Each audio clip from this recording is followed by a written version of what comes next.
recording here. And I'm going to check this. There. Great. All right, you ready? Oh, yeah.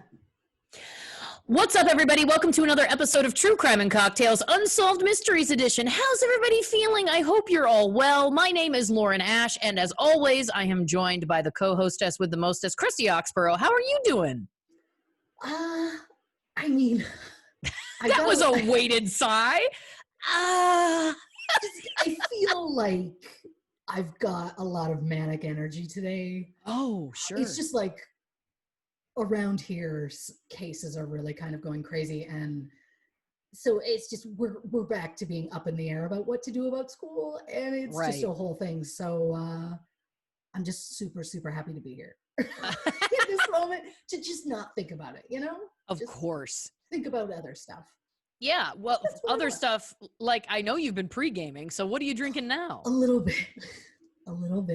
So I went new this week based on recommendations from the liquor store, which I frequent quite often now. So coming up second, well, it won't be my second, but in this one it'll be my second. Coming up after my next one, I'm doing a Mike's Hard Peach Fuzz. Oh, I haven't tried it yet, and I am no actress. So partway through this, if I make an oh god, that's what it is. It could be great. I don't know. I'm choosing to record the moment I try it for the first time, which feels risky. I like it, and I like that because none of them sponsor this. We can give our honest opinions. If you think it tastes like garbage, the people will know. 100%, and then they'll know if they start paying us when I'm like, it's my favorite. And you're wearing a hat. Right? Oh god, I can't wait. But I'm going to start the night off with a Mike's Hard Blue Freeze. Oh. I don't know what it is. They spoke very highly of it. I just went with it. But again, the large can, so it won't fit in my Frosty mug. So I'm like, oh, you can feel the outside. It's already getting like just a little tepid. So I just need to, yeah, it just needs to get in there so that I can get to that peach fuzz and see what's happening there. Yeah. So is this the first time you've tried this blue freeze situation? 100%. And? It's decent. It reminds me of, and I feel I'm going to be embarrassed saying this right out the gate because a lot of people are going to be like, what did she say? It tastes like a porn star. Have you ever had, like, there's a drink yes. called a porn star, and there's a shot as well. Yes. God, I can't even think of what's in it. Blue curacao and sourpuss. And sourpuss. Wow, that feels like a little on the nose, doesn't it? Yeah. Thank you. Yeah, I think those together is the shot. But if you add like a 7-Up Sprite situation, then that's what the drink is. Right. And it's good, but it's very sweet. So I'm not 100% how I'm going to get through this. It'll be fine. I'm going to get through it quickly so that it's not warm, because it won't be better when it's warm. You know? Most drinks aren't. Well, that's not true. Okay, that was a silly statement because coffee, there's lots of things, although also good cold. Well, that's a good segue into this, which is inexplicably, I ordered to be delivered, because in Los Angeles, California, you can get anything delivered, a bottle of Rosé Chandon, which I am drinking out of a traditional champagne flute. And also, in case you're not watching this, dear listeners, I've pulled down some tendrils of hair. My hair is mostly up, but I've got some, and all I can say is she's a fancy bitch and she doesn't know why. You know what I mean? Like it. I like that you just take on the persona of the alcohol you're drinking. You know what? I think that's part of it. It just felt right to me. I was like, oh, you know what? Let's do a updo. Let's get the tendrils down. Let's crack into a nice sparkling rosé, and let's just see what happens. You're an actor. You like a character. So you're like, who would drink this? This and girl. The answer is this hot bitch. Yeah, exactly. Exactly. Yeah. Now, as I was telling Christy right before we started recording, my goal for this week is to not be slurring by the end of the episode.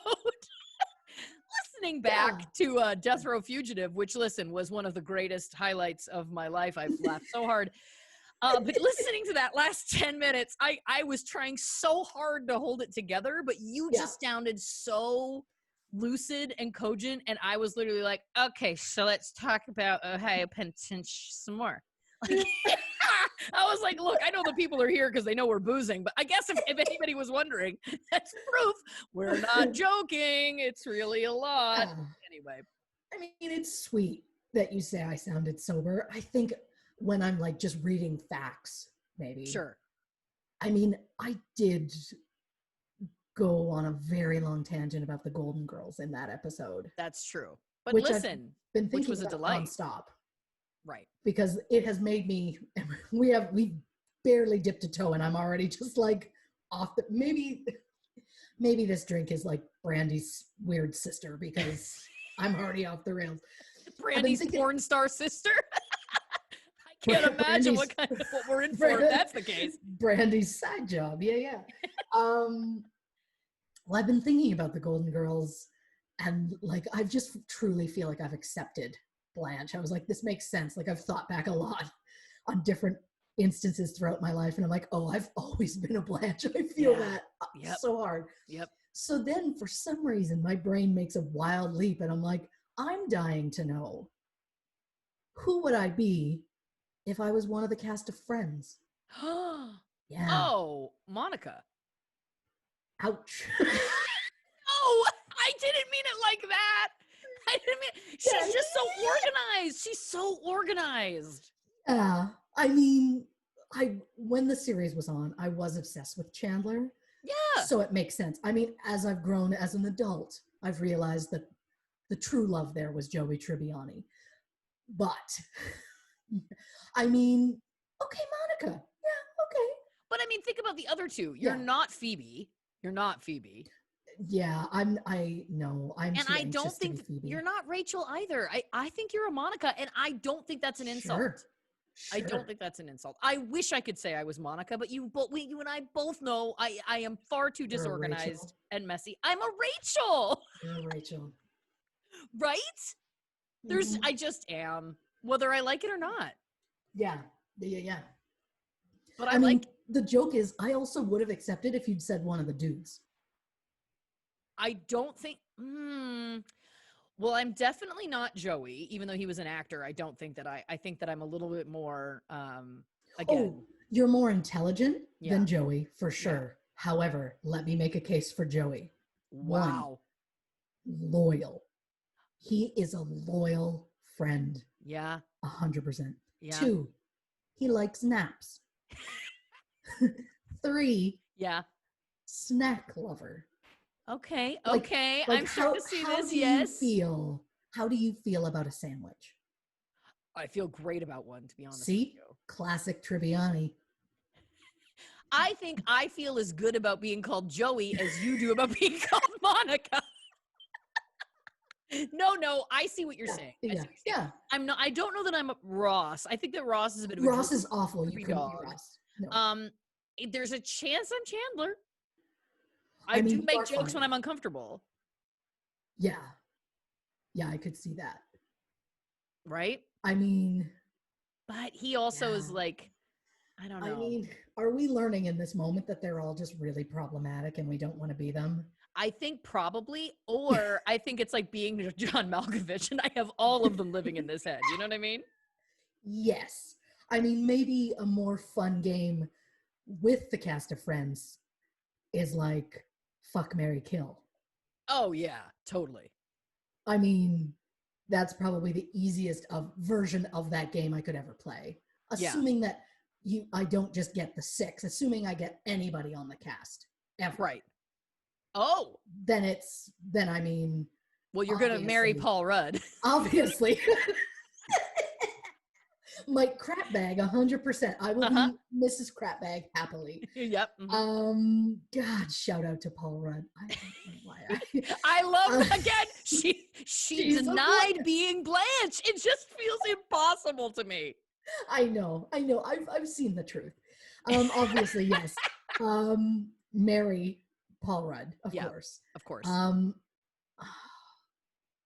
you know, this is going to be like a shrink is going to have a field day with this when I say it after what I'd said earlier, but fuck Tribbiani.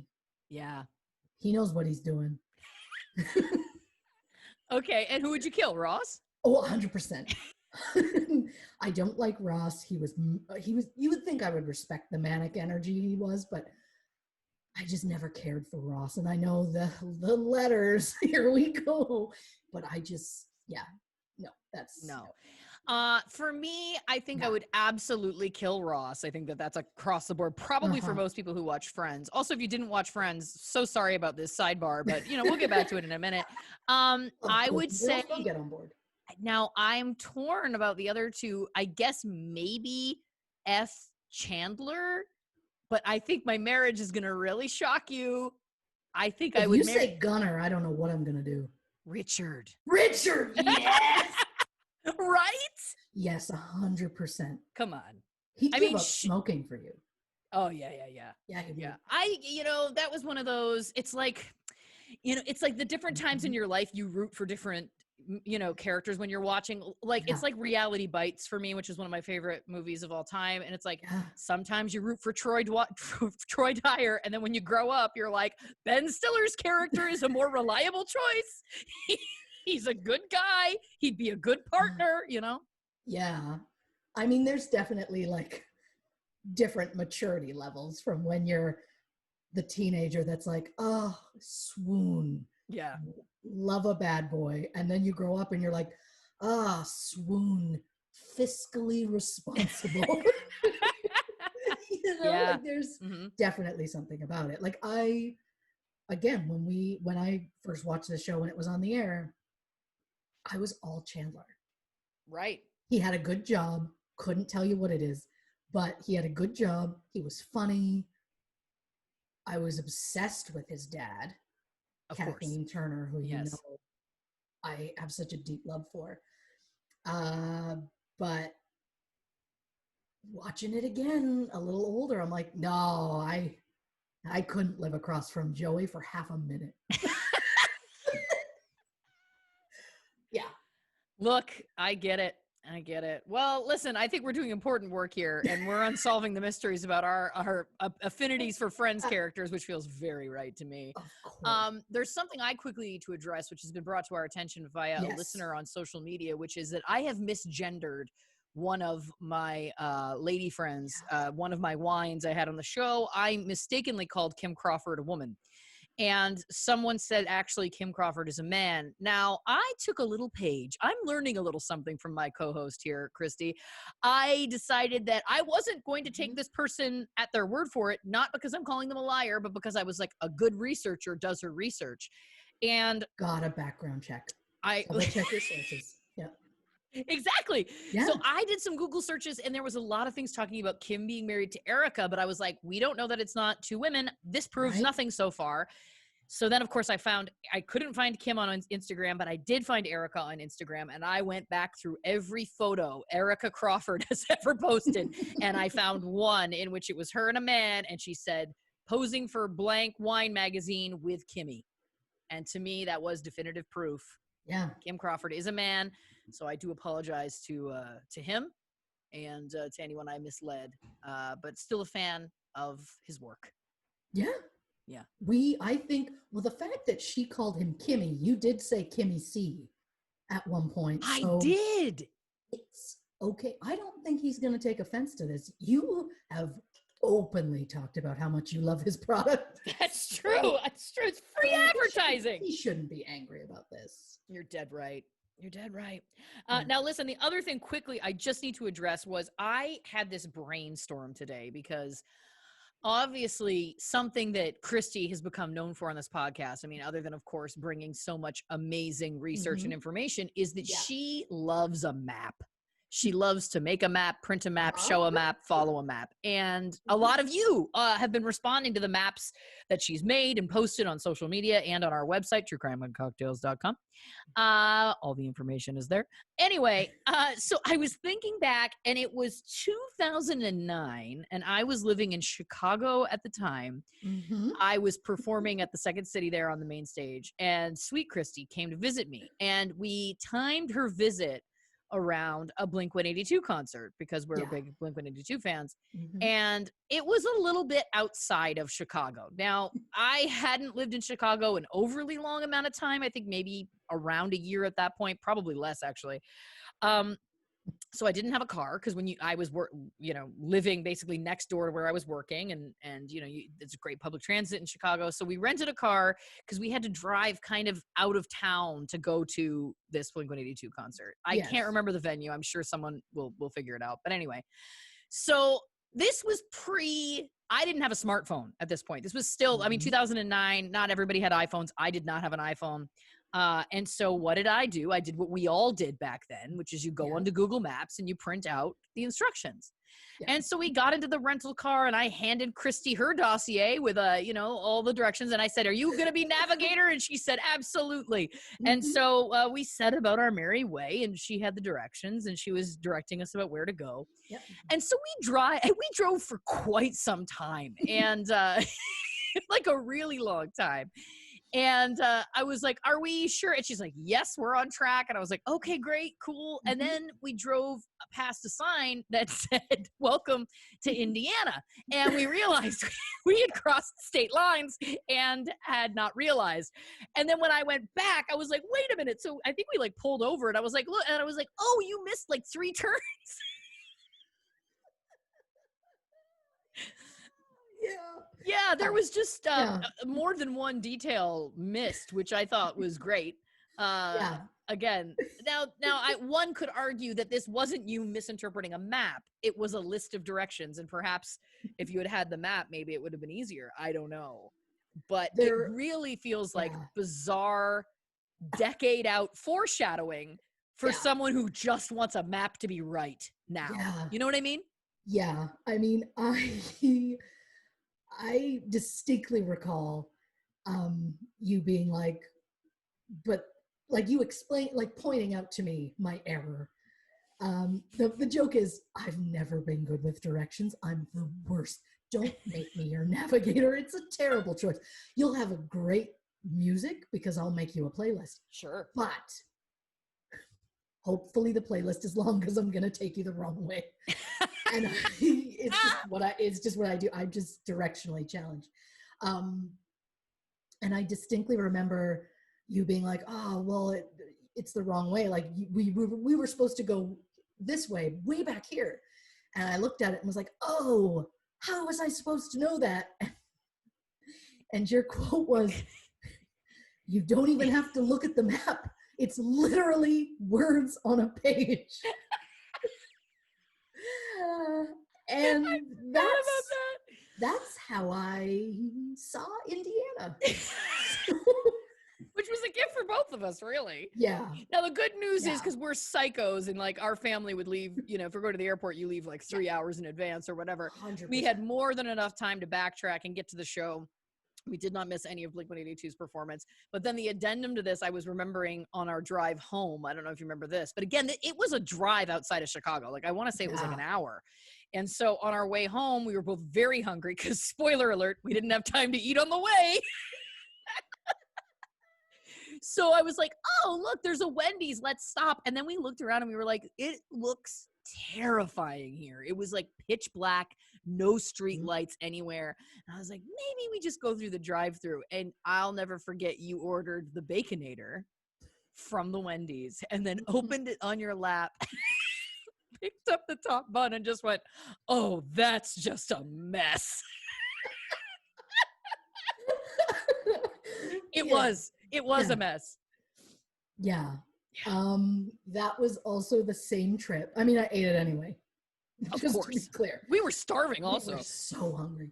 That was also the trip we went to that like off-brand Chuck E. Cheese. Yes. Where I put I went into the bathroom and there was no hook to put my bag. So I put it on the floor, and when we came out, just the black on the bottom of that purse, I had to throw that bag out when I got home.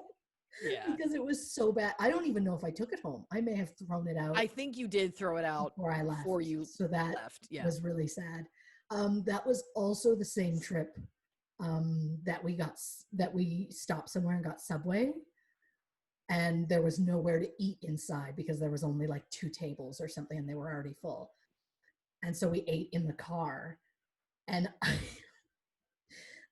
there was like a row of seats where you could sit in the building and look out into the parking lot. And we were facing the building, and I looked as I was eating my sandwich, and I just went, oh, fuck.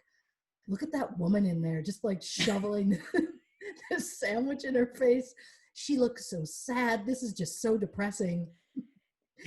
And then I realized it was my reflection. And that was a shame moment for me. So just a highlighted trip all around. Oh my God, what a laugh. Yeah. Look, we've all if I challenge anyone to not have had a moment where you catch a glimpse of yourself in a store window or something and think, oh, who's that poor human? They look awful, and then you realize that's me. I think that's happened to all of us. You're just like, I'm sure that's all. Everybody has gone out of state when they didn't mean to. Listen, it's a lot harder to do now, I'd say. Again, now that we have navigation at the palm of our hand, it's a different story. But yes, I have noticed since smartphones came into our lives that any trip we have, you rely on GPS and not me, and that's fine. I mean, fool you once, shame on me. But fool you twice. I get it. So you're you're knocking that down. Yeah. I get it. If well, listen, you know what though? Yeah. Take that back though, because remember, I picked you up to go to Disney at the airport, and the GPS screwed up, and all of a sudden I was like, where are we going? And then it had taken us halfway to my house, which is the wrong way. So GPS is not more reliable all the time. You're right, but it kept us in the same state. Yeah, well, all right. I was trying to help you out. You're right. My honesty is going to get the better of me. It's fine. Yeah. No, it's one of your better traits. All of your traits are good. What am I talking about? Oh okay. My God, you're adorable. It's the truth. But listen, let's get to the episode. We could literally just prattle on about 90s television and our shenanigans forever, but we've got a theme. That's the third podcast. There's going to be so many podcasts. I won't stop until we have our own whole thing. Like we our own network, and all of the podcasts though are hosted by us. Yeah, that's a lot of boozing. Because I assume we'd be drinking all. Well, call the dialysis clinic. They're gonna have 2 new patients. Oh gosh. All right. So today's episode of Unsolved Mysteries we're going to be discussing is, of course, Tsunami Spirits from the new season of Unsolved Mysteries on Netflix. Now, as a quick reminder, any visuals Christy may mention in this episode are always available in a case file on our Instagram account at True Crime and Cocktails. And, of course, also a much more in-depth case file is always available for every episode on our website, truecrimeandcocktails.com. That's just a reminder as of now. So a quick synopsis of Tsunami Spirits, in case you did not see the episode, goes something like this. In March 2011, an immense earthquake off the coast of Japan triggered a tsunami that led to the loss of nearly 20,000 lives. Months after the tragedy, dozens of people began to experience paranormal events that are still unexplained to this day. So this was a different episode of the show. I feel like, Unsolved Mysteries, they do a good job, or they have with these new ones, about doing a real variety. And this was definitely different from all of the season 1 episodes, I would say. And it kind of like stands alone, since, of course, it's talking about a natural disaster, which I feel like we don't often see on that show. Yeah. I mean, it did make me think a lot about the UFO episode. Right. However, I responded very differently to both episodes. Like the UFO episode, I full went into that like, UFOs? Okay. And then I'm like, let's research all the ways it's not UFOs. This one, I was like, ghosts, huh? Yep. Close the file. Research finito. Well, yeah, it was just like ghosts. Yeah, that's reasonable. And that was it. I did look into stuff, and I have looked into it as best I can. But again, like when it's a natural disaster, like there's no, yes, there is an insane amount of death, Yes. but it's not like I need to find out who did it or where that Right. person is. Like we know who it was. I can't really background check a natural disaster. Right. So there's not, my research took a different way, and I'm realizing now the research that's sitting in front of me with the very specific numbers that I've highlighted to try and impress you, because as we've noted before, that's my goal. And again, you've already smashed that goal every yeah, week, well, every damned week. That's so sweet. I'm realizing I think this is my dry run for that science podcast.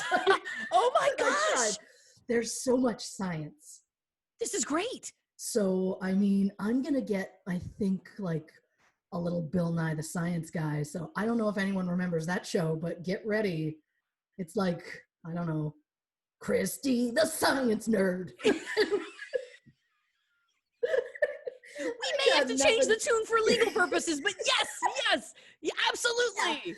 Yeah, I did have to like physically stop myself from spinning around like he does in the opening of his show. It's fine if nobody remembers that show. They show it in schools. I listen. My middle son comes home from school and is like, "We did science today. We watched Bill Nye," and I'm like, "Really?" Well, Alright. he had a new series on Netflix recently. I was in an episode of it. Well, but I'm talking like he watches the '90s stuff. Oh wow, Yeah, that's cool. We used I to mean, watch it when I was in school too. the fact that you were in one, it's just all coming back. Yeah. You know, if we do a science podcast, I love that it's an if. Christy, she's a science nerd and she's got more facts than you've ever heard. She's gonna take you on a journey today, so get ready because we're gonna be okay. Science. I love you so much. That was beautiful. Listen, I mean, your Second City training is shining through. it kicks in. It kicks does. in when you need it to. You know what I mean? It You does, just turn and your brain off and it takes over. Okay, well, listen, I am so excited that this is the pilot episode. You guys thought you were listening to True Crime and Cocktails Unsolved Mysteries Edition. You're listening to Christy the Science Nerd, the pilot. So let's see what she's got for us. Oh my God. Could we get Bill to I couldn't handle talking to Bill. I'd be too much. No, not because I have a crush. I'm not that much of a Blanche. Because I can't handle that level of stardom. That's my peak stardom for me. Bill Nye. Sure. Yeah. Kudos to Bill Nye. I am who I am. Don't fight it. Just a mess of a human, but I've learned to accept it. No. Beautiful mess. So this time around, we're gonna have a lot of facts. Spew them. Some of them really interesting. The ones that aren't, I'm not gonna talk about them. It's just, we are who we are. So we're going to start fairly basic and talk earthquakes. Let's get into it. Yeah, because this is a natural disaster. I'm like, let's undress that bitch. That was really... This is going great. I don't know if school children will be listening to this one. Nope. Especially not when we talked about the cast of Friends the way that we did. Also because school-age children probably don't know who those are. No. I can't think about that. No. God, that was just not, oh God, I should not have done a pre-drink. So we're just going to skip over that. Earthquakes. Yep. So Japan is one of the most seismically active areas in the world. Okay. Because one, it sits on something called the Ring of Fire, which is like an arc that stretches along the Pacific Ocean and is home to 90% of the world's earthquakes and more than 75% of the world's volcanoes. It's the volcanoes that gives it that Ring of Fire name. Was this the Ring of Fire Johnny Cash was singing about? I wonder. Guarantee no, but moving on. I mean, the song takes on a whole new meaning. It does. If this was a science thing, yeah, it would be like, I would be like, Japan sits in this burning ring of fire.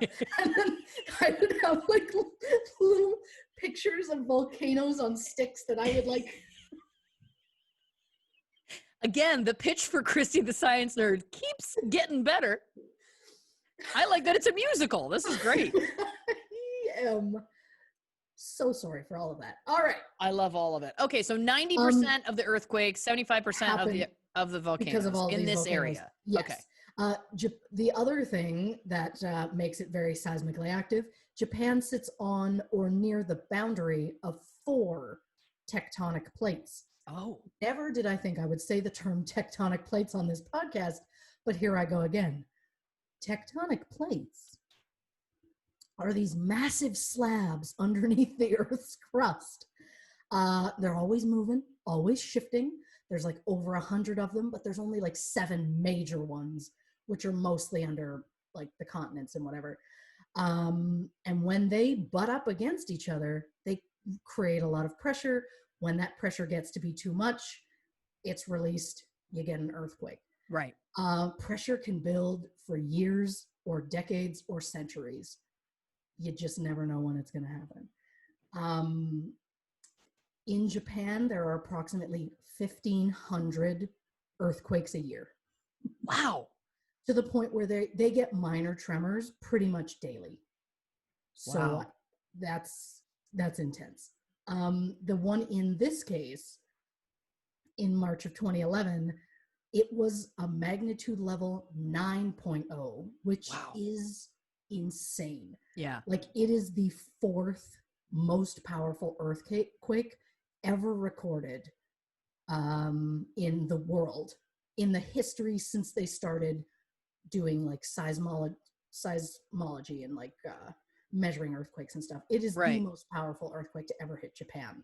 Right. But like worldwide, it's number 4. Wow. So it was intense. Like the shaking lasted for 6 minutes. Oh my God. I can't even imagine. It was felt over 230 miles away in Tokyo. Like it was bad. Also, according to the US Geological Service, it was so powerful that it moved the main island of Japan 8 feet to the east. Whoa. Yeah. I never even thought that could be possible. Yeah. It also like knocked the Earth off its axis like a certain amount of degrees, to the point where it increased Earth's rotational speed by like 1/1,000,000th of a second a day. And is that permanent? I assume as much, until something knocks it, whatever, but yeah. Wow. So Like- this is great information. First of all, you're killing this. Second of all, Thank you. this is great information actually in tying to the spirits and the kind of paranormal stuff that was experienced following this, because it does sound, it was, you know, if you believe in that or you don't, I do, so I'll speak for myself. I feel like if you're causing that kind of actual huge shift in energy and stuff like that, I think that could absolutely lend itself to like a cosmic shift as well. So that's wild. Now, I'll also just add very quickly a little bit of a thing that I can add from personal experience is living in California, living in Los Angeles, you experience earthquakes. And I think the biggest one I've ever experienced was a 4.6, I think that was the one that was recent, that happened in the middle of the night here. And let me tell you a little something. Getting woken up out of a dead sleep to that is A, absolutely terrifying. And B, I think this one only lasted probably 30 seconds. I, having been through them like that, cannot imagine a 9.0 that's lasting for like 5-6 minutes. Like, it's just such a jarring, don't pardon the pun, experience on so much. Like it sticks with you. And like for me, like for days after, I'll be like, oh, is that an aftershock? Because there usually is aftershocks. But anything, it'll be like, no, it was just a garbage truck going by or something. But we were shooting a night shoot on Superstore after that one. And another one hit. And that was the first time I've ever been outside during an earthquake. Oh God. And we sit in these kind of tall chairs, like a traditional director's chair Yeah. at work between takes. And I remember sitting in it and then like literally feeling, and so I stood up out of the chair and then feeling the earth move. It was definitely an experience that I will not forget. It's very surreal. So again, speaking as someone who's been through them on a much lower level, I really can't imagine what this must have been like. You know, it's so scary. And in California, also, I should just add very quickly, out by the ocean, so like Santa Monica, Venice, that whole area. I don't know if you remember this from when you were here. I think I pointed them out to you. They have signs everywhere that say tsunami zone. So Right. literally, there's any place that's kind of by the ocean. It's like there's signs everywhere that are like, get to higher land, tsunami evacuation route. And I'm always like, isn't this wild? Because again, if you grew up in Canada, you're probably not really in a tsunami zone. Well, Yeah. unless you're on a coast. If you're on a coast, you could be. But for us, we weren't. And so I always thought that was so wild. But again, having experienced the minor bit that I did, I was like, wow, I wonder what would happen if we had one that big, which, by the way, scientists keep saying is only a matter of time in California, that the big one is coming. It's apparently long overdue. I am terrified of it, but Yeah. I digress. That's my experience. So not that people need me to say that this would be crazy, but again, from firsthand experience, I just cannot imagine. Like, it's traumatizing when it's a much lower level. So when there's this huge loss of life, I'm sure that this entire community of people must have just been completely, I mean, will they ever recover? I don't know. Well, I will say, you mentioned aftershocks. Aftershocks can be felt for days, months, or even years Oh, wow. after an actual quake. I love that I felt the need to cut off Earth and just get right to it. I started calling victims Vicks on this, Yeah. so you're fine. Yeah, well, I'm basically like Mrs. Doubtfire with the dinosaurs, you know, trying to make her. I can't think of anything she said in that movie. I'm blanking. Anyhow, I'm about that level of expert to run a science show. Well, But in 2 days after this earthquake went down, there were over 150 level 5 aftershocks, over 20 level 6 aftershocks, and 1 level 7.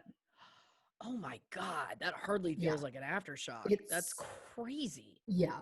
And earthquakes, when they happen in the ocean, it forces the seabed to lift up, and that triggers a tsunami.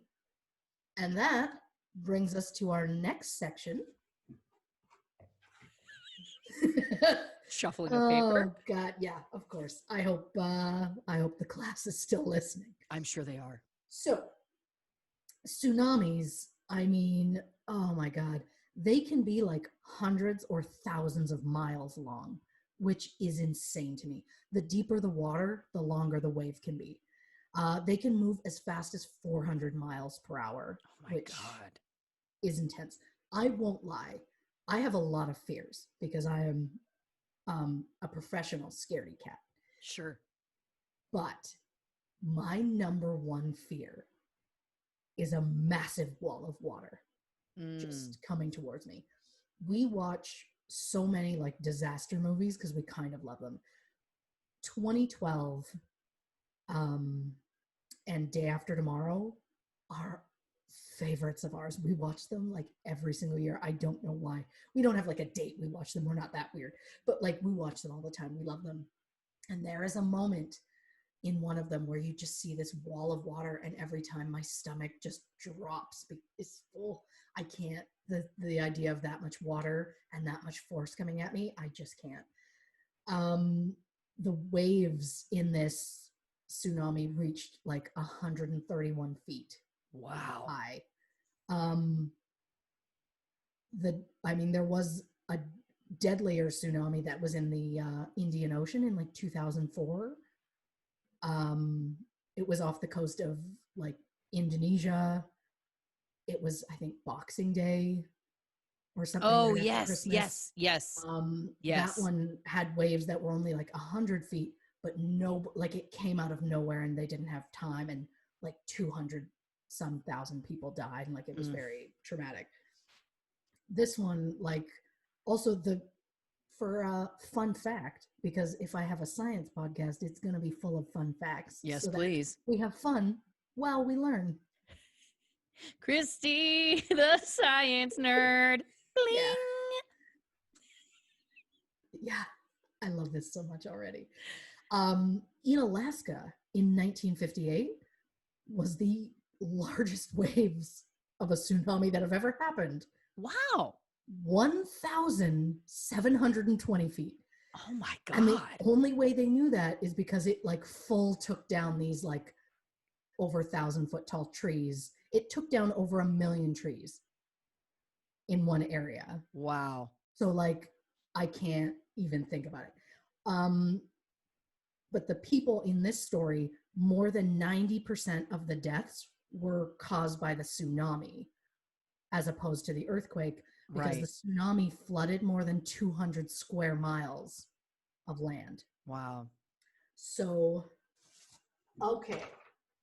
This tsunami is, I mean, let's say it's very difficult to talk about a subject that like deals with death Sure. and all of that and still be okay about it. Sure. I'm not okay about it.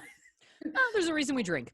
I mean, yeah, I've spent a week like reading about like natural disasters and the horrific things that are going to be coming later on in this. And it's just, it's heavy, man. It's heavy.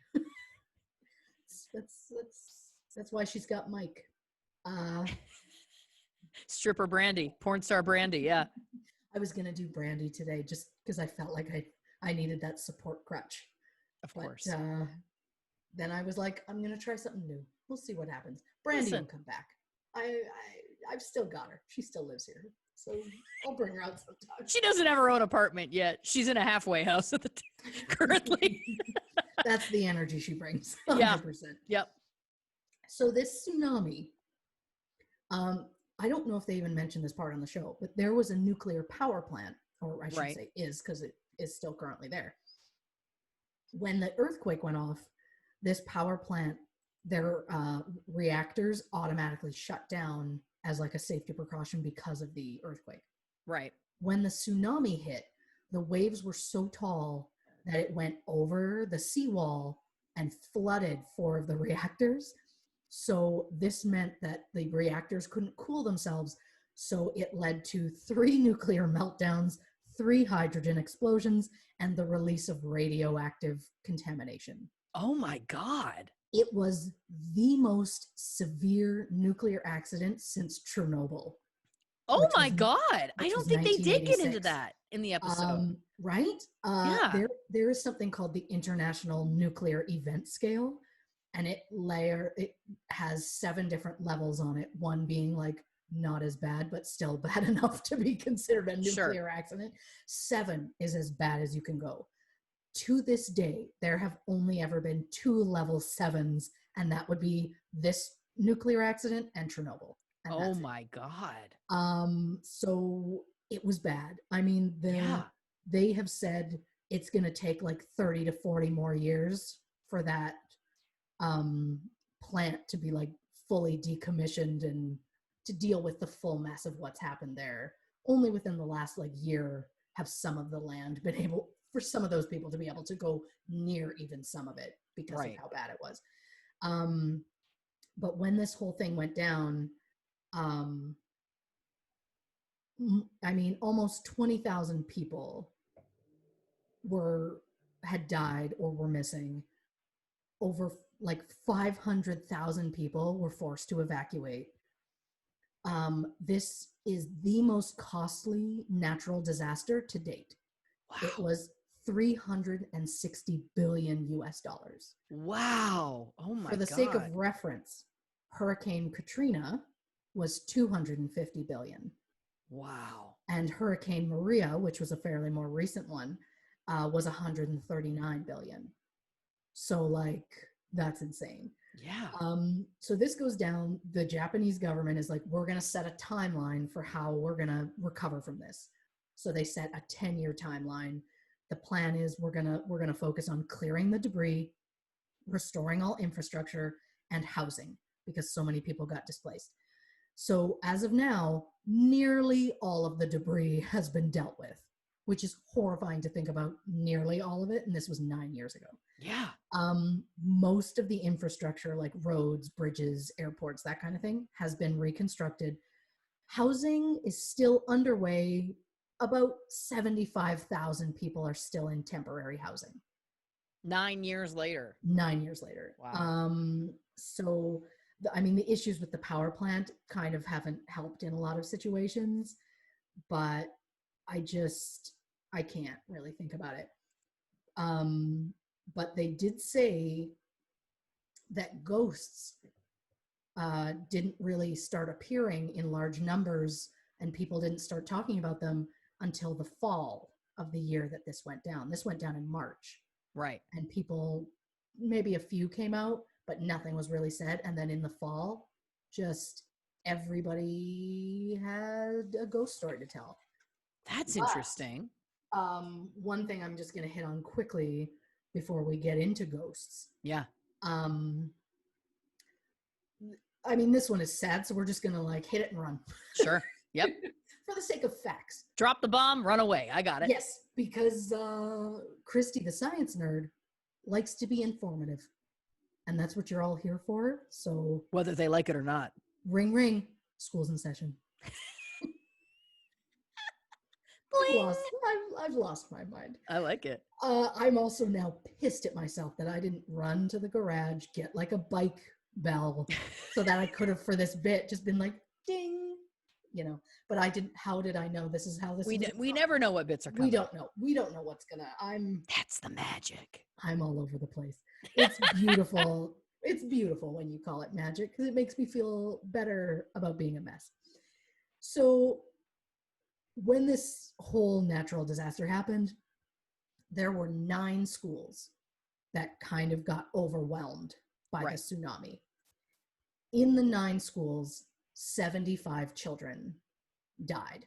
Right. Like specifically in that country, 75 children died while in the care of their teachers. Okay. So in those 9 schools, 74 out of the 75 were at one school. Oh, wow. There were 78 children there that day. Right. And of the 78, only 4 survived. Oh, The my school, God. And I mean, the school wasn't very large, but the school ended up, after everything happened, the school ended up taking over a single classroom from another school because they had nowhere else to go. But the fact that a full school could fit in one classroom was very sad to me. I mean, this whole thing is very sad to me. 10 out of the 11 teachers from that school also died. And I mean, the issue came down to the education plan, because the primary evacuation, they're like, well, if there's an earthquake, get all the kids out to the school ground. Secondary evacuation is in case of a tsunami. It said to find vacant land near the school or maybe a park, etc. Well, this school is like surrounded by mountains and open fields. There's no park. So all of the teachers were like, well, where are we supposed to go? There's not one specific place we're supposed to go. They chose too late. They had 7 minutes of warning to get out. They had a bus that could have taken 45 people at a time. So that bus could have taken them all twice, like in 2 runs if it needed to. But they didn't know what to do. The headmaster kind of really fucked up, and the school just kind of did not handle things well. And so many people died needlessly because it just wasn't higher ground. You go to higher ground. If you're near the mountains, you go up in the mountains. That's the only move. Yes. The problem is, by the time they started going there, it didn't work. They also chose, I think, a spot where the water started coming in. Like, they didn't choose the right upper ground. In the end, the parents of the children that were lost did sue the school, and the school was found liable because they fucked up. They really did. Yes. And so I don't even know anymore. Well, that's interesting though, because you would think that being in the Ring of Fire, for a place that is very prone to these kinds of things, that kind of drill would be, there needs to be a foolproof plan. And I understand that, of course, in the moment, I'm sure it's chaos and panic and all of the above, but I would think that of any place, a school would need to have a plan in place to try and mitigate the panic and chaos of those moments happening. So that is quite a tragedy that had they been potentially better prepared, or had a clearer plan in mind, that they could have Yeah. saved all of those kids. That is really awful, and really kind of speaks to, again, like, what a huge tragedy this was, and the damage that was done and the loss of life. I mean, it's so overwhelming and so sad, obviously. But I'm glad that those parents won that lawsuit. I'm glad that they, I mean, I know that it, I'm sure, does not feel great, because it doesn't bring their kids back, and money in those moments must feel very empty. But I also think that getting, justice for those moments and those things in time is important. Obviously, that we both value justice. Otherwise, we wouldn't be doing this damn podcast. 100%. We But value listen, justice and science. we do. We're learning that in this episode more than ever. Now, Yeah. I can't wait to get into all the ghost talk. But before we do that, Yeah. let's take a quick break. Let's refresh our drinks, hit the loo, do what we got to do, and we'll be right back with more information about Tsunami Spirits. Here. All right. Ready? Yes.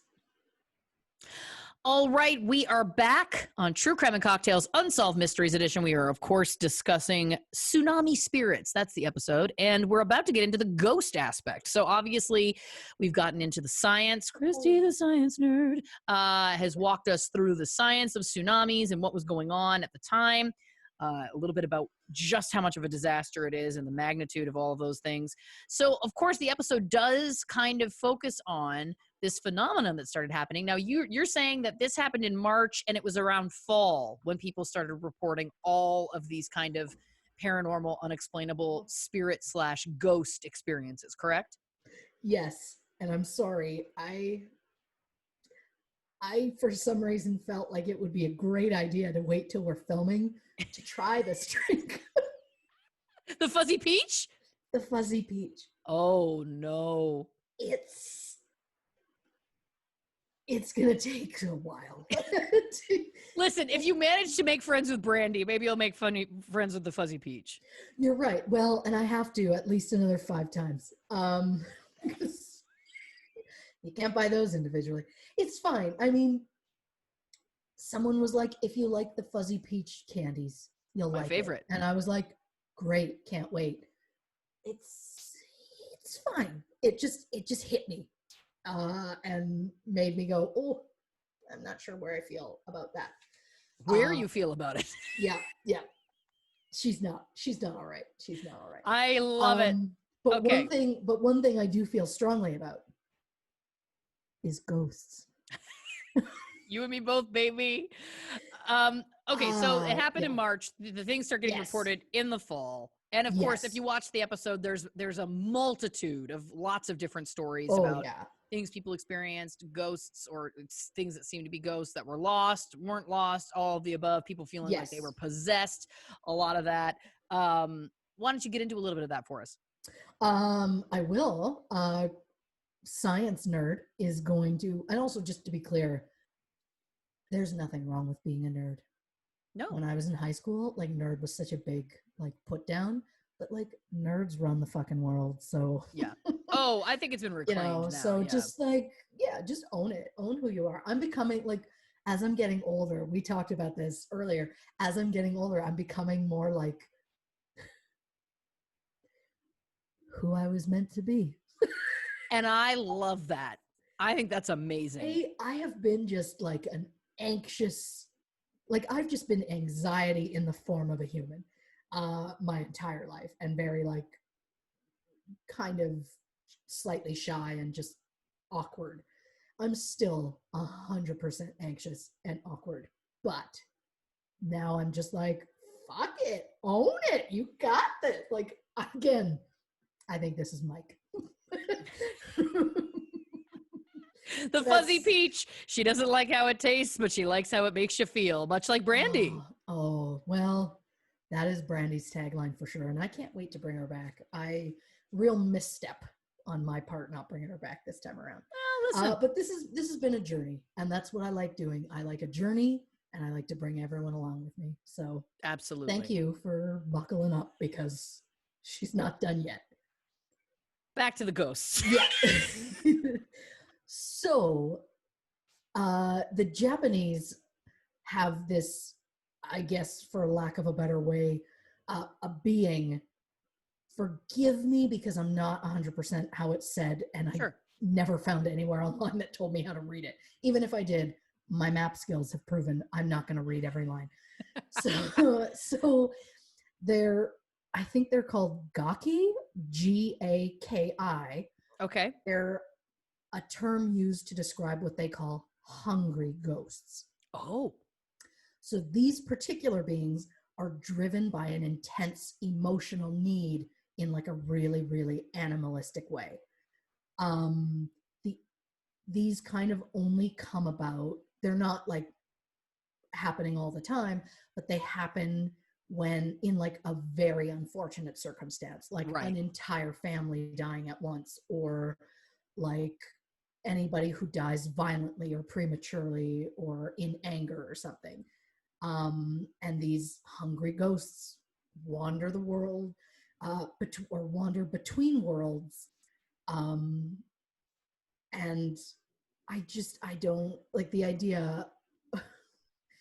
The idea of ghosts I get behind. Sure. Do I believe in ghosts? 100%. Right. Like, again, I was like, UFOs?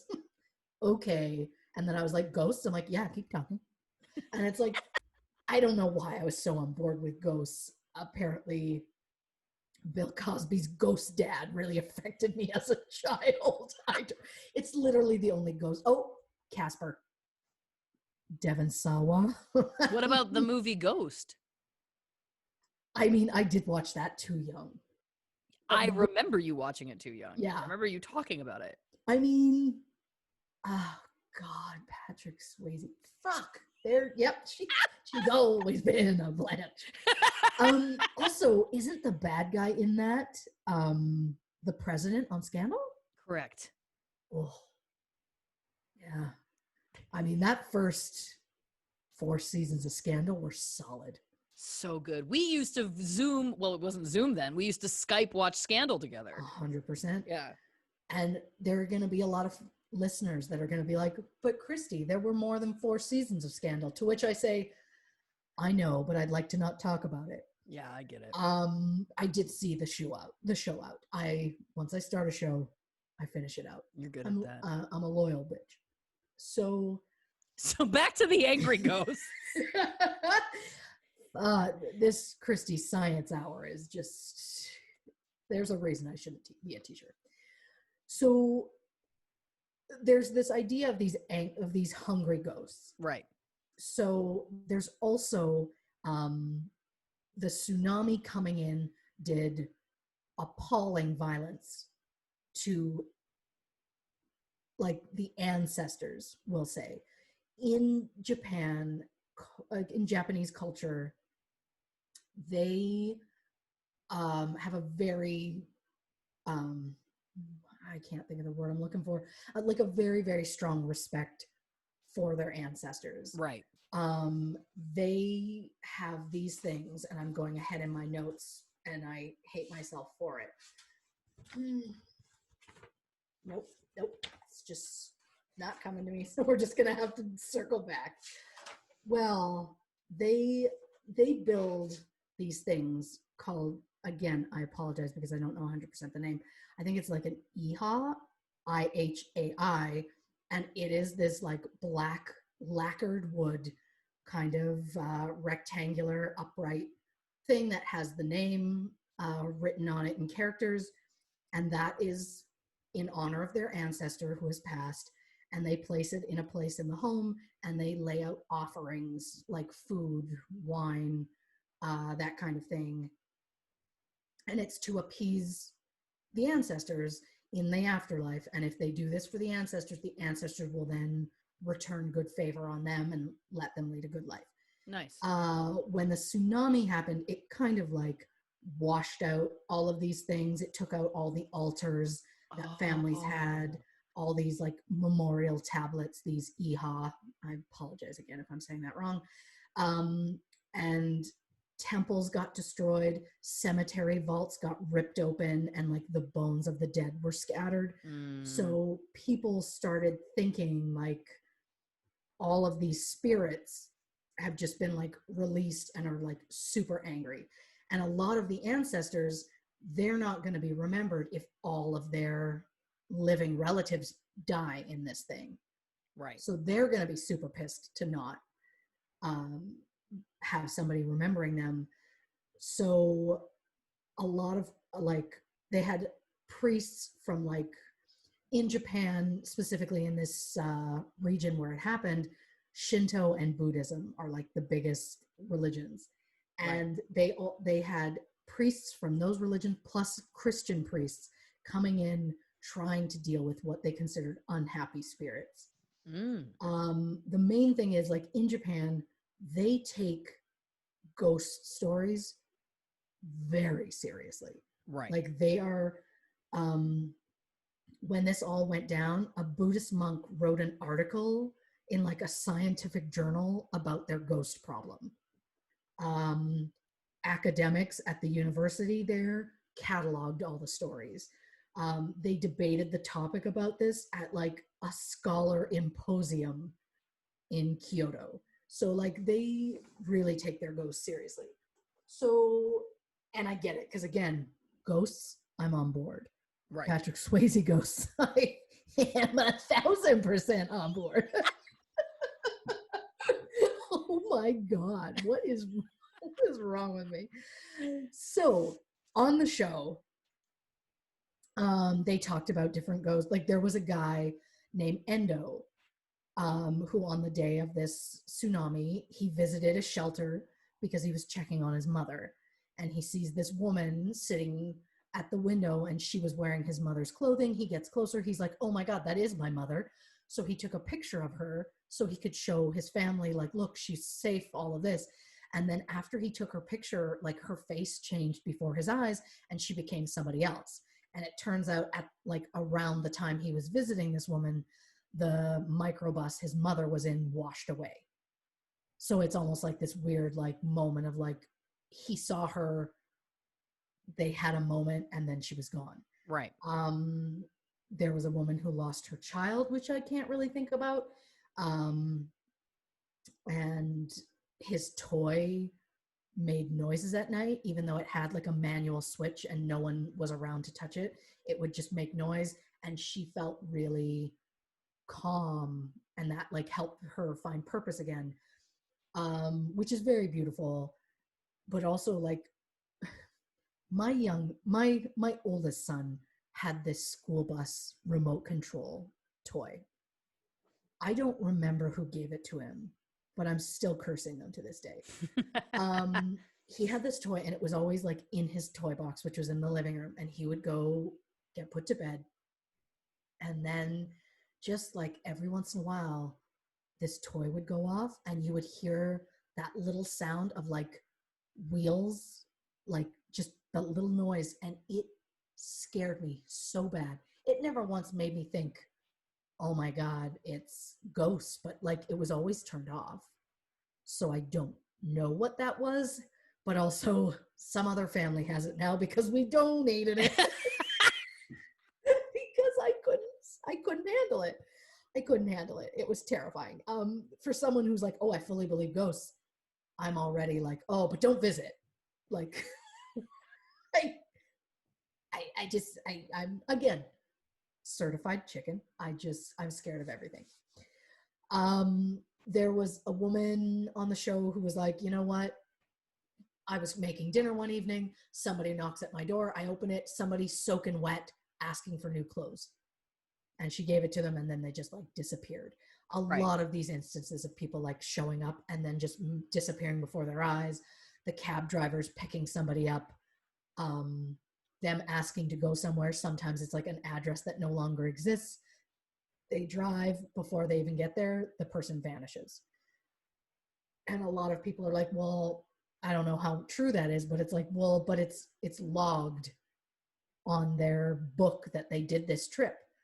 And they're not going to get anything out of it, because once they realized that they felt like it was a ghost that they helped return to their home, they then realized no one's going to pay for this. So the cab drivers all paid for it, Right. which I feel like is a really beautiful thing. And to me, it's like, what are they getting out of that? And the answer is nothing. They're not getting anything out of it. They're Yes. money out of their pocket. So I'm more likely to believe them. Plus I just think it's very lovely. And they're like, very like, if this ever happens again, I'll welcome them with open arms, because Right. in a situation like this, it's, they say it's like ghosts have like ghosts are about like me when it comes to directions. They just aren't 100%. And when this happened, they then suddenly, like, everything changed so much, and that landscape changed, and houses and cities were gone.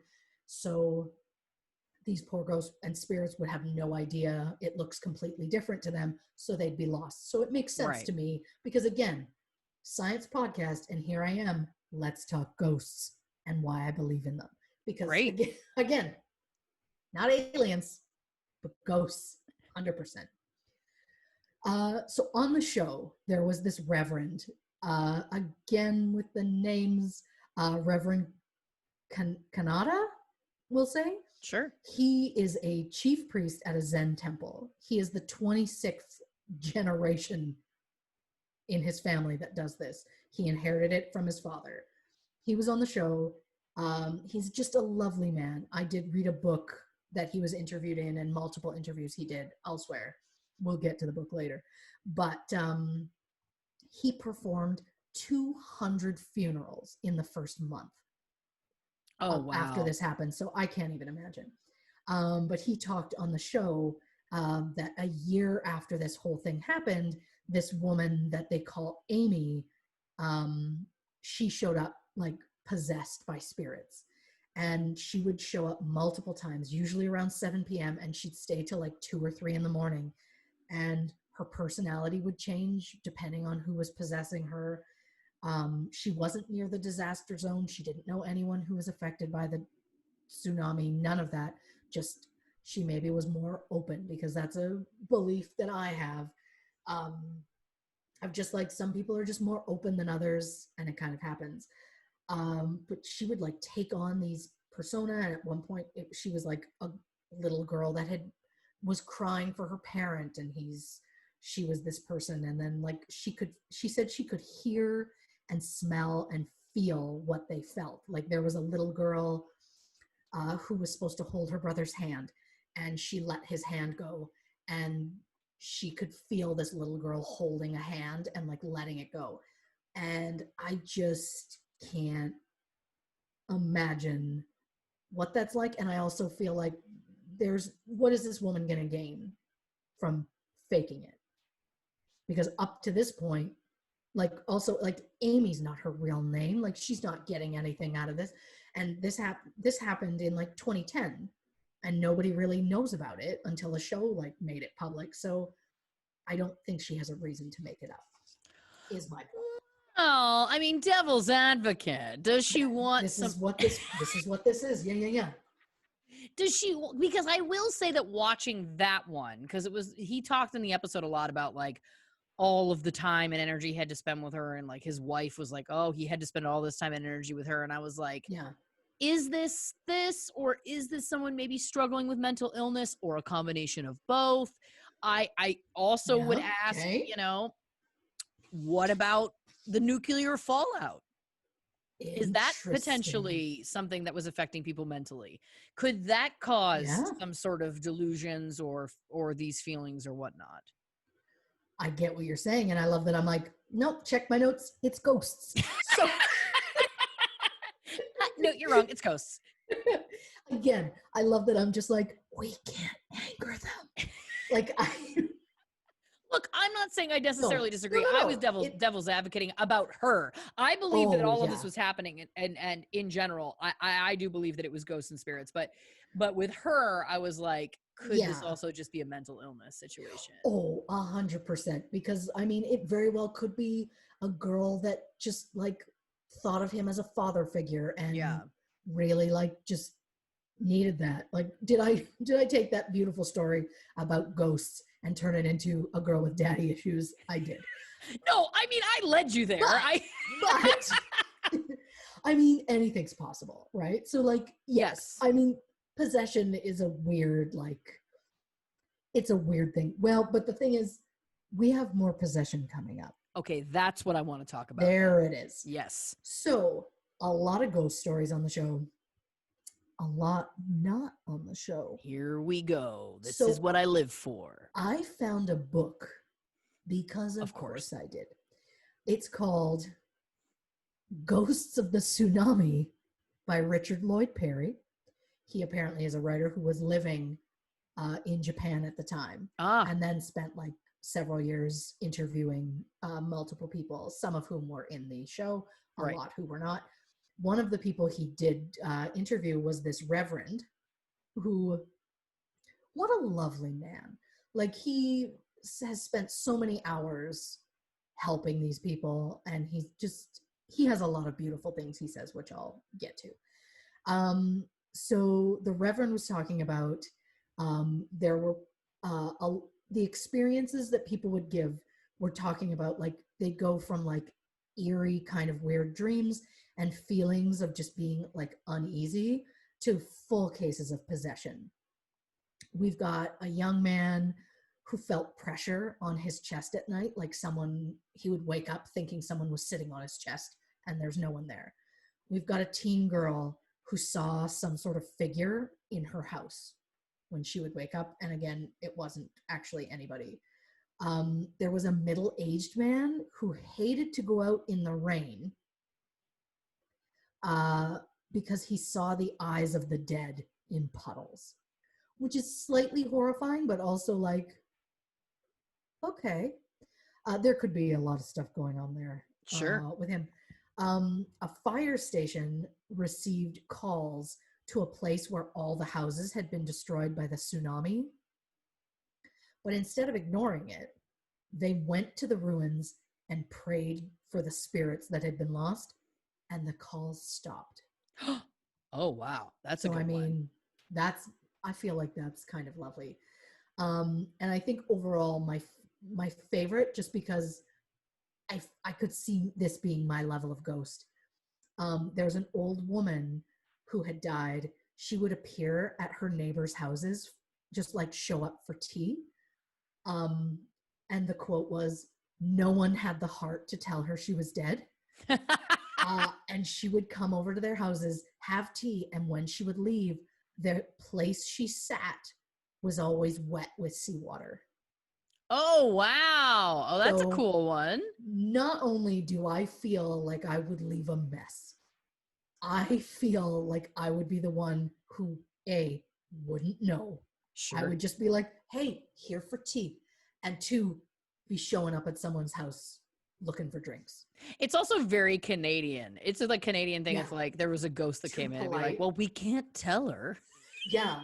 Yeah. There's gotta be somebody who's like, you know, she's bugging them about like, oh, so when are you having kids? And then it's like, oh, I just can't with this woman. Can we just tell her? And they're like, you can't tell her. It would be rude. You can't tell her she's dead. 100%, because that is Canadian right there. It's just like, oh, it's too rude. Just let it happen. Clean up the seat when she's gone and move on with yourself. I just love that she keeps going to her friends. I do too. Listen, that feels like something I would do for sure. Now, one more question I have for you. Yes. So some of these cases, obviously the seawater, that lady, I feel like that feels definitely paranormal. Yes. But devil's advocate here. 100%. This is what we do. It's what we do. The gentleman saying he sees the eyes of the dead in the puddles, the woman seeing the man in the house, the guy with the pressure on the chest. These all feel to me like they could be PTSD type symptoms. 100%. Coming up later in the show. Well, I don't know how much later because we're running out of time. I'm not sure which. I keep dropping my damn microphone. Yeah. I'm not sure at this point which show I'm referring to. Fair enough. Coming up, I do have another explanation besides ghosts. Oh. I didn't come into this going, obviously it's ghosts. I did. But I looked into other possibilities. So I do have another possibility. So we're going to stick a pin in that. But I do have another non-ghost, another Oh, scientifically believable reason for all all of right. this. So, I mean, we will get there. I do have a case of possession. Talk to me. So he wouldn't give his actual name. So they refer to him as Takeshi Ono, a man in his late 30s. Okay. He was working on building a house during the earthquake. He didn't see the tsunami himself. No one he knew was hurt or affected by it in any way. The day after the tsunami happened, he just like life returned to normal for him because he was in an area that wasn't affected by it. So about 10 days go by, and him and his wife decide, you know what? We want to see what we've heard about. So they drive over the mountain to see the destruction, and they are kind of really thrown off because they didn't know what to expect. And they like come over this mountain, and it's very obvious that like the wave came in and then stopped at an exact point because stuff doesn't like slowly die out and be destructed. It's just like a very clear stopping point. Right. And so it really threw them off. So they see this, they go home, they have dinner. He decides he's kind of feeling a little lonely. So he phones a bunch of friends of his, goes to bed, wakes up the next morning. His wife is furious and she's screaming at him and she's like, you know what? I want a divorce. Whoa. And he's like, what on earth did I do? She's like, well, you were on the phone, you phoned a bunch of people, then he jumped on all fours and began licking the floor and their couch, and he squirmed around like a beast. Then he began snarling at her, you must die, everyone must die, everything will die and be lost. Then he goes outside to an open field in front of their house. He rolls around in the mud and shouts, there, over there, look, they're over there. He stands up, walks further into the field and shouts, I'm coming to you, I'm coming to that side. So his wife is like, he's lost his fucking mind. Right. So she somehow wrestles him back into the house and he's just writhing and bellowing at her until 5 a.m. And then he screams, there's something on top of me, collapses, falls asleep.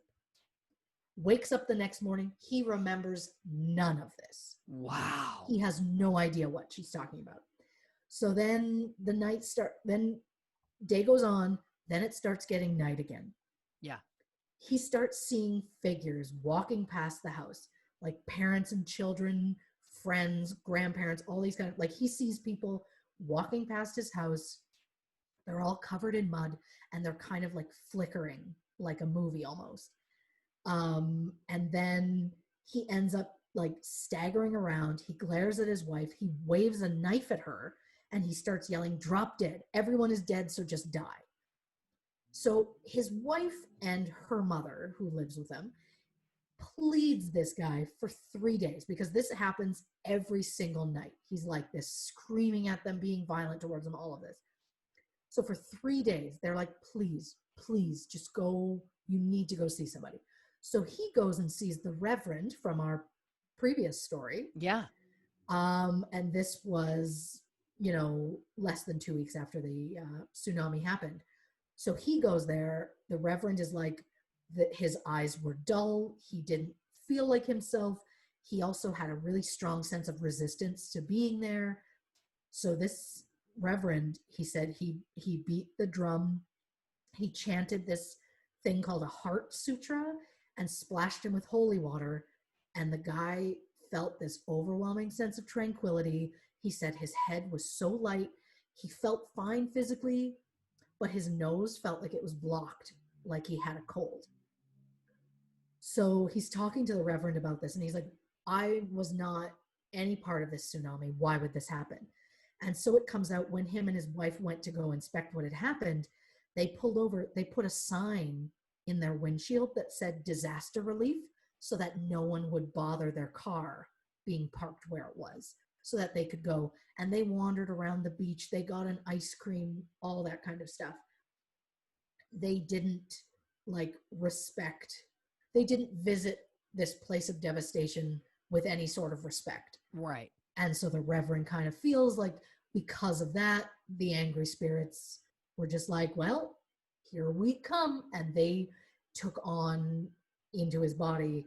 The Reverend said that this guy is very like innocent and open, and he feels like that's how all of these people and animals were able to possess him. So they feel like all these dead creatures and beings and stuff all like possess this guy.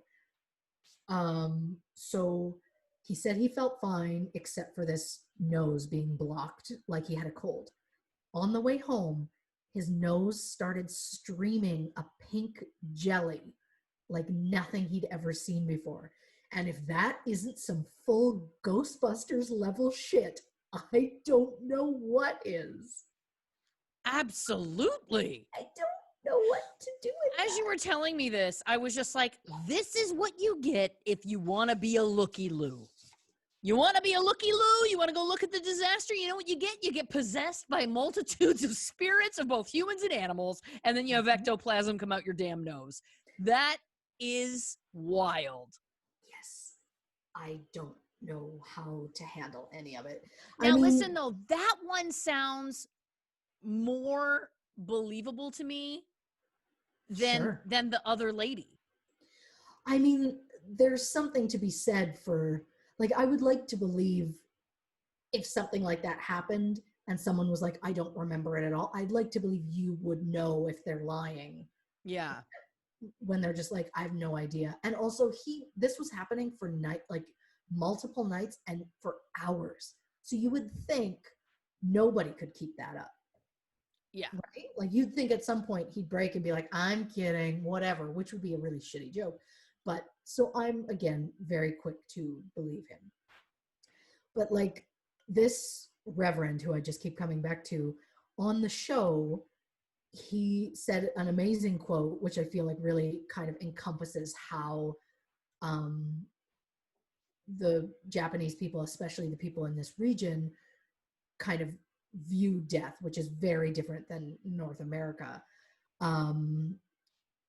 He was talking about a shoji, an shoji, and it's like those really paper thin door screen kind of things. And he said death is like shoji. Once you die, you go through the shoji and the living can still see you through it.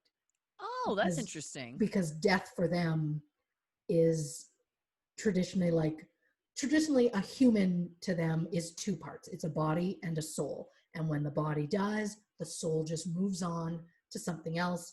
Because I mean, one of the big religions in that area is Buddhism, which does strongly believe in reincarnation. Yeah. And let me say it here. I shouldn't, but it's too late. I full believe in reincarnation. Yeah. And I'm going to tell you a weird story of why. No, stopping her now. When I was a kid, like so young, I don't even remember this. This was something I was told my whole life because it's such a weird fucking thing. And it was always laughed at. But from the moment I was told it, I was like, oh, something's not right there. So we're talking like when I was like 2-3 years old, I used to say the sentence, like I wouldn't be talking about anything in general. Out of nowhere, I would just say, well, when I was a boy, I was 10 years old.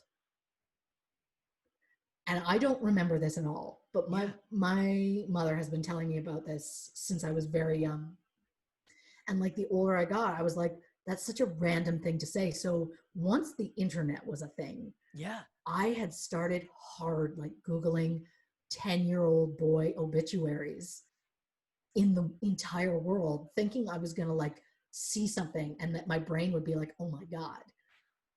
Of course, I haven't found anything, but I haven't looked more recently. I haven't had the time. Am I going to? Probably to freak myself out. Yeah. I'm not suggesting that it is. Well, I guess I am suggesting it's real. But that, for some reason, has made a believer out of me. Is it weird? And people are going to be like, oh, what's wrong with you? Yes. But it's such a random thing to say. And a child that young, where are they going to come up with that is my thing. Yeah. So it has freaked me out to this day. So, I mean, just put it on the list of traumas. And so to me, that is the cornerstone of my belief in reincarnation. I truly believe it. Well, first of all, Truly. I'm shocked that this is, and listen, this is the nice Yeah. thing is that this podcast, I'm still learning about you. And you'd think I that know, after, yeah. an entire lifetime together, there wouldn't be things to learn, but there is. And I love that. I will say that does feel very specific. Little kids can say weird things that maybe aren't rooted in anything, but that's very specific. And it obviously resonated with you as very real. So I can completely understand that changing or influencing. Okay, my recording has stopped. And we're recording there, and I'm going to start recording here. There we go. All right. You tell me when you're ready. Yeah, I'm good when you are. So it does feel possible that little kids will say things that make no sense, all of the above. But Yeah. but that specific does feel very chilling, and I could absolutely see why that might make you have an opinion about such a thing. Yeah, I mean, sure, kids say the darndest things. There was an entire television show about it. Which wasn't that Cosby too? Is this my second Cosby reference? Don't worry, Twice. people. I know he's a problem. I obviously didn't know then, but I know now, and Yeah. I'm very anti Bill Cosby. Of course. Now, but like, come on, as if in the 90s, you folks weren't watching Ghost Dad. Like, I went to see it at the drive-in. God, the drive-in. Yeah. We went and saw something at the drive-in. We did. We saw, was it 300? I'm gonna say very close because I think it was Gladiator. It was Gladiator. Because that was during my Russell Crowe phase. Yes. Blanche. Well, we were also in my high school boyfriend's friggin' Camaro, which is not ideal for three people because that back seat was not spacious. And it was also a double feature, I believe. yeah, what was the other movie? Oh, Evolution with David Duchovny. Yeah, Aliens. It all circles back. Like, everything seems to organically have something to do with this podcast somehow. It's creepy at this Yeah. point. So, okay, so reincarnation, possession, all of these things we've hit on. What about the Yes. science one that you were going to talk about? Now, I mean, the big thing in Japanese spirituality from my readings course. is that death is not the end of the journey. They feel like the spirits of the dead are always nearby and they visit loved ones at certain times of year. So, sure, we're going to believe what you want or need to believe, you know? So the Reverend, in this case, he said a lovely quote, which will bring us into the science version of this. He said, religious people all argue about whether these are really spirits of the dead. I don't get into it because what matters is that people are seeing them, and in these circumstances, after this disaster, it's perfectly natural. So many died, and all at once, the dead had no time to prepare themselves, the people who had no time to say goodbye. The dead are attached to the living, and those who are lost are attached to the dead. It's inevitable that there are ghosts. So I'm like, yeah, dude gets it. Totally. I'm fairly certain nobody calls him dude, but, you know, maybe it can be our thing. So he, like, this religious man is like, yes, ghosts for sure, and fully believes why that could happen. I, as you know, fully on board as well. However, now a scientific explanation for mass ghost sightings after a tsunami can be found in the concept of collective grief trauma. Oh, okay. Now, I did some reading because, again, due diligence. I may believe one thing, but I gotta look at everything. Of course. So there's this guy. He's the chair in disaster mental health at a school of social work at Tulane University, which is huge. Dr. Charles R. Figley, sure. He said that collective trauma creates collective reactions that seek healing and a sense of safety and hope. So it's not uncommon for fellow survivors of like catastrophic loss and dislocation to have common reactions, be they paranormal sightings, sounds, or smells. And that for some people, ghosts are just a more tolerable way to handle the void that was created in their lives. So essentially just kind of like it seems like a PTSD situation, and it's like maybe their brain is just like, hey, I don't fully understand what's going on. My brain is going to perhaps see my loved one because I can't fully comprehend life without them. Right. I see them, that kind of thing. So in that case, it's like, yeah, essentially this guy's saying like, maybe ghosts is just how these people are coping with the current situation. And sure, I will, I mean, it makes sense to me. Yeah. I'm still like, it's a ghost.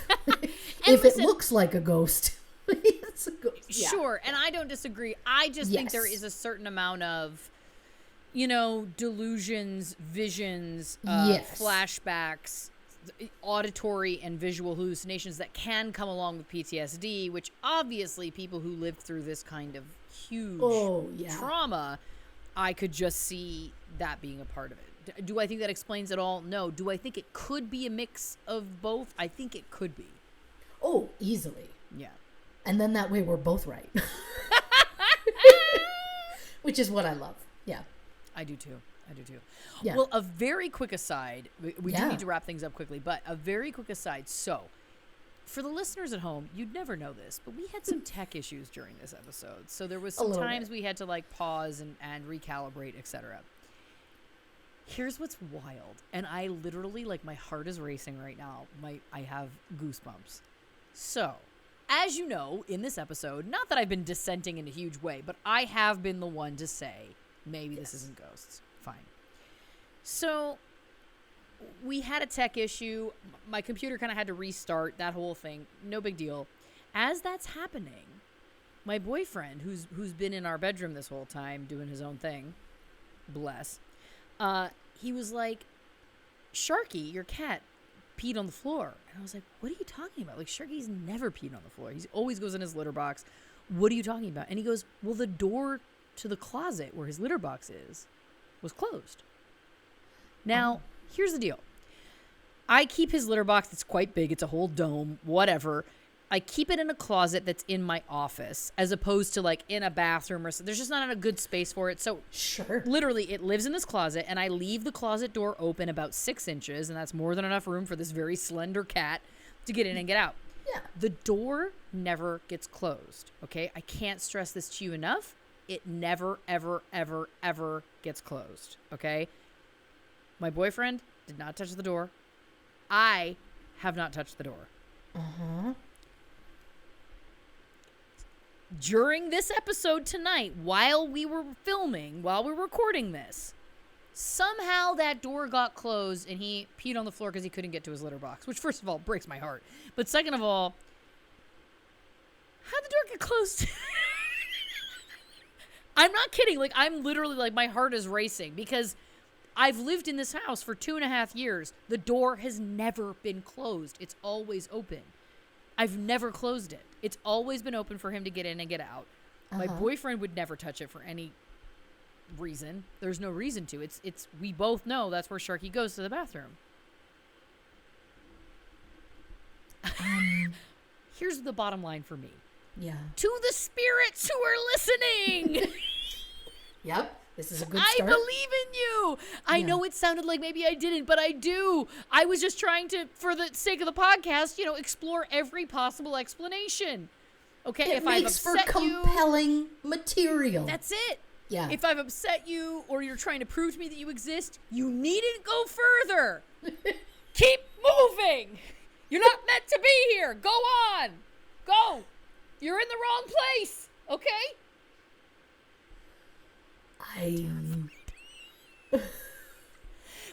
I mean, what are the chances that while we're recording this episode about ghosts, and it's the only time that I've ever been the skeptic on this show? Yeah. I just don't know how it could have gotten closed. Like it just, bottoms up. This isn't How I'm gonna sleep tonight, I don't know. This isn't gonna help, but ghosts tend to be on the mischievous side. So it feels like a real dick thing to be like, don't believe in me? Watch him piss. Like, I don't know why I felt the need to go there, but like, you just know it's just like, you hear the door closing and they're like, deal with that. I mean, it's insane. What are the odds of this? And the fact that the cat has never closed the door. Again, we've had this same setup for 2.5 years. The door has not fully closed in 2.5 years. He's never closed it. Why today would he close that door? We need to move on because I can't dwell on this any longer. But I'm just saying, get out a Ouija board with you right now. Apparently in this house. Oh boy. Did I tell you that the house that was on this land before my house was built burnt down? Anyway. Have you looked into the circumstances under which that happened? I have not. Okay. Okay. Maybe you know I can background check an address, right? I do, and maybe you should. I don't want to see it. I want you to buffer it for me. Look. Tell you what. I maybe will or maybe won't. That's looming too. No, okay, that's bad. Here's what I think. Here's what I'd like you to do. I'm busy. I probably won't get around to it. No, I'd like you to background check the house, and then I'd like you on an episode to reveal to me what you find in front of the people, because we're all in this together. We're creating a community of like-minded individuals. Yeah. And, you know, my terror should be collective terror. Well, I'm learning that this whole thing is about sharing our traumas. So, maybe this isn't like Christy the science nerd. Maybe this is therapy between two sisters who think their lives have been normal, but they have a lot of suppressed feelings and traumas that they need to work through. 2 things. Please. No, 3. Yeah. 1. Yeah. Fuck, you are a genius. No. 2. No. It is not fair to sing on the same episode I do, because I am not gifted with song like you are. Bless and her. 3, that will be podcast number 4. Listen, everybody needs to buckle up That because should the be a subscriptions are really racking up for these people in our community. My goodness. Yeah. Look, we got to wrap this up because this is possibly the longest episode we've ever done, through no fault of either of ours. Is there anything else you want to hit before we go? Because I know you've obviously done a ton of research. Really, I mean, I found another quote by the Reverend. Which again is not a phrase I ever thought I'd say. Of course. Because it's just not who I am. But that just like I felt sums all of it up kind of. It doesn't matter whether ghosts really exist or not. What matters is the people believe in them. These experiences are real, so it doesn't really matter whether you believe in ghosts because the pain and suffering is real. That's beautiful. So it's like, this man, lovely. Like, what a just lovely human in general. And maybe people are focusing on, are ghosts a thing or are they not?